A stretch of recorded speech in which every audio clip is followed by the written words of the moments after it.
हंस और बातूनी कछुए की कहानी। एक जंगल के बीचों बीच एक तालाब था, जहाँ जंगल के जानवर आकर अपनी प्यास बुझाया करते थे। उस तालाब में संकट और विकट नाम के दो हंस रहते थे तथा उसी तालाब में एक कछुआ भी रहता था। कछुआ फालतू की बातें बहुत करता था, इसलिए सभी जानवरों ने उसका नाम बातूनी कछुआ रखा हुआ था।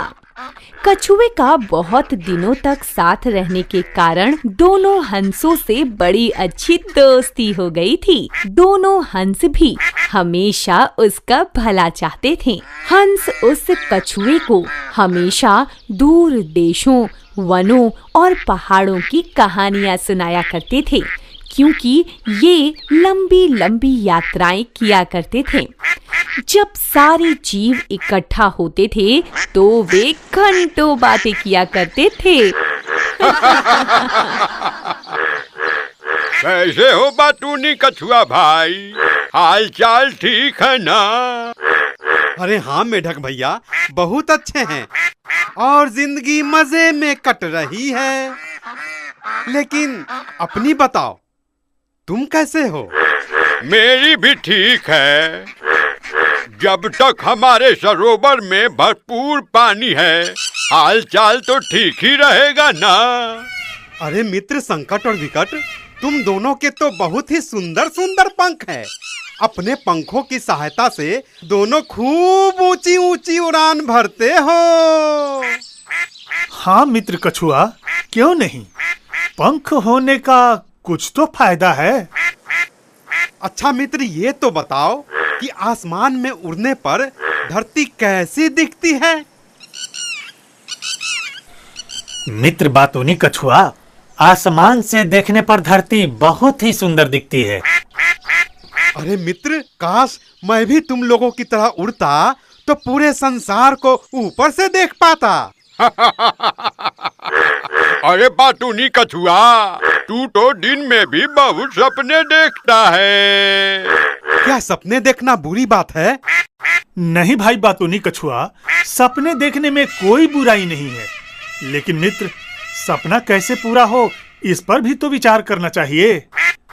और मित्र बातूनी कछुए, हम भी तो यही सोचते हैं कि काश हमारी पीठ भी तुम्हारी तरह मजबूत होते तो हमें कुछ भी ना होता, चाहे कोई हम पे कैसा भी वार कर देता। हाँ हाँ, सही कहा मित्र, हम दोनों में कुछ ना कुछ अजूबा तो है, लेकिन ऊपर वाले ने हमें कुछ ना कुछ सोच कर ही बनाया होगा। हाँ मित्र बातूनी कछुआ, ये तो सही बात है।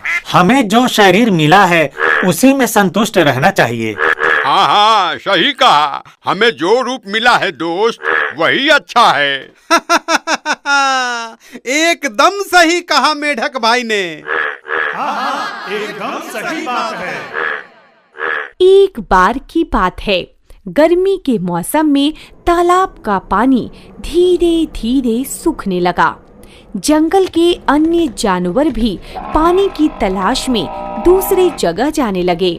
यह देखकर हंसों ने कछुए से कहा, दोस्त बातूनी कछुआ, अब हम लोगों के बिछड़ने का समय आ गया है। जल्द ही हम लोग दूसरे एक बड़े सरोवर में चले जाएंगे, जो यहाँ से 20 कोस दूर है। वहाँ खाने पीने की कोई कमी नहीं है, क्योंकि वहाँ का सरोवर कभी नहीं सूखता है। ऐसा क्यों कह रहे हो दोस्त? तुम अपने मित्र को छोड़कर चले जाओगे? मैं तुम्हारे बिना कैसे रहूंगा? मुझे तो तुम्हारे साथ बातें करना अच्छा लगता है। अब मेरा क्या होगा?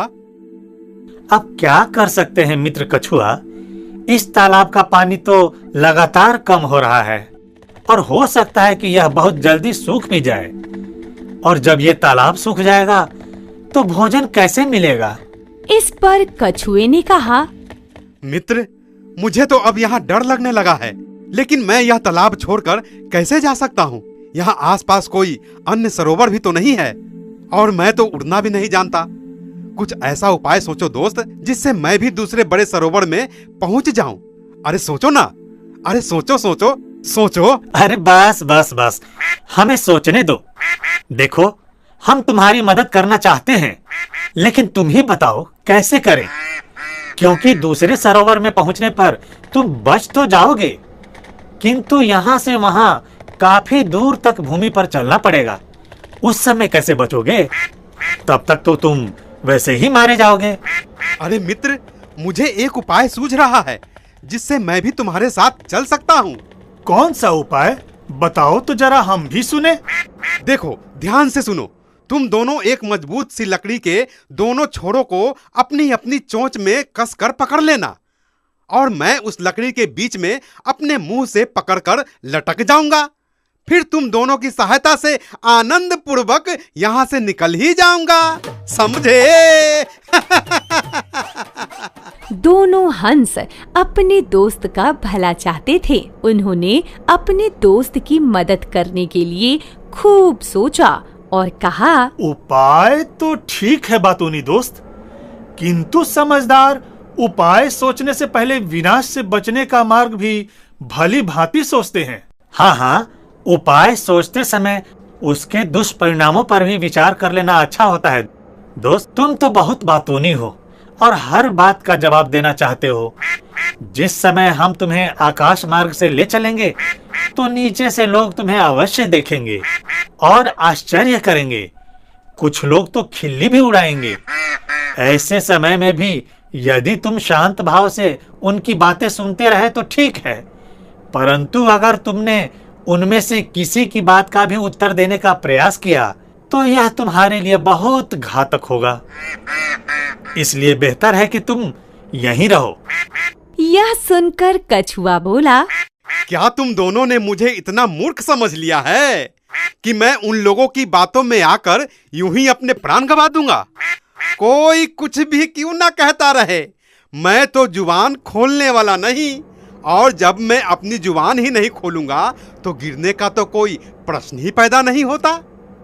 हंसों ने उसे इस प्रकार आश्वस्त देखा तो उसे ले जाने के लिए तैयार हो गए। संकट हंस पास की झाड़ियों में जाता है और थोड़ी ही देर में एक सूखी डाली लाता है। तब विकट हंस ने कहा, दोस्त बातूनी, इस लकड़ी को तुम अपने मुंह से उसे बीच में से पकड़ लेना, और लकड़ी का एक एक सिरा हम दोनों पकड़कर तुम्हें यहाँ से दूर उस बड़े सरोवर में ले जाएंगे, ठीक है? लेकिन मैं फिर चेतावनी देता हूँ, तुम रास्ते में कुछ भी नहीं बोलोगे। जब हम बड़े सरोवर पर पहुँच जाएंगे तभी तुम्हें जो बोलना है बोल सकते हो। हाँ हाँ दोस्त, मुझ पर भरोसा करो, तुमने जैसा कहा है वैसा ही करूंगा। इसके बाद दोनों हंस कछुए को लेकर उड़ चले। पलक झपकते ही वे हवा से बातें करने लगे। कछुए के लिए तो यह जैसे किसी स्वप्न के समान था। अपनी पूरी जिंदगी में उसने अपने तालाब से बाहर कुछ भी नहीं देखा था। कुछ देर बाद वे किसी गांव के ऊपर से उड़ रहे थे तो बच्चे तालियां बजाने लगे। गांव वालों ने ऐसा पहली बार देखा था। सभी आश्चर्य से उन्हें देख रहे थे। किसी ने कभी भी कछुए को इस तरह आसमान में उड़ते नहीं देखा था। वे तरह तरह की बातें करने लगे। अरे अरे ये देखो, उड़ने वाला कछुआ। उड़ने वाला कछुआ? क्या कछुआ उड़ता भी है? अरे ऐसा कछुआ तो पहले कभी देखा ही नहीं था। तुम ही देखो, तुम ही देखो। जब कछुआ और हंस आसमान से गुजर रहे थे तब लोगों की बातों को सुनकर कछुए को काफी गुस्सा आ रहा था। किसी प्रकार एक गांव तो निकल गया। जब दूसरे गांव में भी उसी प्रकार की बातें होने लगी तो कछुए का धीरज जवाब दे गया। अरे देखो देखो, उड़ने वाला कछुआ। ऐसा कछुआ तो कभी पहले देखा ही नहीं था। ये कैसा कछुआ है जो उड़ रहा है?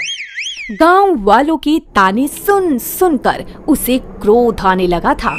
उससे रहा नहीं गया और गुस्से में जैसे ही उसने बोलने के लिए अपना मुंह खोला, उसके मुंह से लकड़ी छूट गई और वो नीचे गिरने लगा।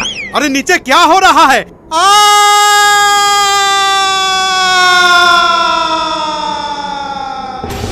ऊंचाई से नीचे एक बड़े पत्थर पर गिरने की वजह से बातूनी कछुए की मृत्यु हो गई। ये क्या हो गया दोस्त? आखिर तुमने मेरी बात नहीं मानी। मेरे लाख समझाने पर भी तुमने अपना मुंह बंद नहीं रखा और फिर वही गलती की। ठीक ही कहा गया है कि हमें बिना वजह और बिना मतलब के कुछ भी नहीं बोलना चाहिए। हमेशा उचित समय आने पर ही बोलना चाहिए। ऐसा नहीं करने से हमारा ही नुकसान होता है, जैसा कि हमारे प्रिय मित्र बातूनी कछुए का हुआ। काश मित्र कछुआ ने हमारी बात मानी होती और ऐसी मूर्खता न करता तो अभी हमारे साथ होता। कम से कम सच्चे मित्रों की सलाह को तो अवश्य ही माननी चाहिए, लेकिन अब कर ही क्या सकते हैं। और दोनों हंस दुखी होकर अफसोस करते हुए वहाँ से दूसरे सरोवर चले गए।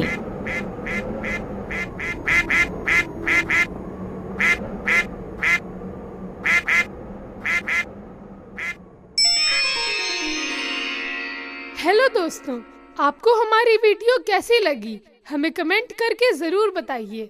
स्टोरी को लाइक और शेयर करें और हाँ, हमारे चैनल को सब्सक्राइब करना ना भूलें। Thank you.